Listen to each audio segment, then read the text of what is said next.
Jesus Mari Txurruka, Zientzi eta Teknologia Fakultateko irakaslea, eta hain zuzen hemen ikusi zaitugu ikerkuntzaren gaineko jardunaldietan. Ezaguzu zer den hau eta zertarako egiten den? Bueno, hau da, hirugarren aldia fakultateak antolatzen duena, halako erakustaldi bat, dekanotza konturatu zen hemen ikerketa talde asko daudela, fakultate honetan gaude 100 talde gutxi gora bera, eta nahi zuten elkarren berri eduki dezagun, gu daukagun arazoa normalen izaten da, gu laborategian, gure bakoitzak bere laborategian zer egiten duen badaki, baina ez dakagula elkarren berri. Alboko aldameneko laborategian ez dakigu osondo zer egiten den. Eta, ikus dezagun, elkarren berri eduki dezagun, antolatu zuten onelako erakustaldi bat. Eta urtero egiten dugu, bakoitzak ekartzen du, balako poster bat, nahi duenak, eta gero laburpen bat egingo dugu, eta liburutxo bat aterako dugu fakultateak.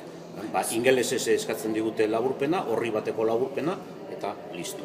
Zenbat ikerlari talde etorri zarete ona, eta behin amaituetakoan badirudi liburu bat argitaratzeko moduan egongo zaretela, ez da? Bai, ona hemen zenbakiak daude, eta ez da, 80 piku, edo horrela, ia denok ekarri dugu zerbait. Gero poster hauek normalean egiten dena da, pasiatzen baduzu gure fakultateko karrajotatik, ikusiko duzu, posterrak kongresuetara eramaten ditugunak, eta hauek eta ipintzen dira norberaren laborategiko paretean, eta zerbait polita izaten da, eta horrela ikasleek ere, ikusten dute euren teoriako irakasleek, ikerketa ere egiten dutela, eta interesgarria izaten da baita ere eurentzat, ikasleentzat. Eta argitalpena?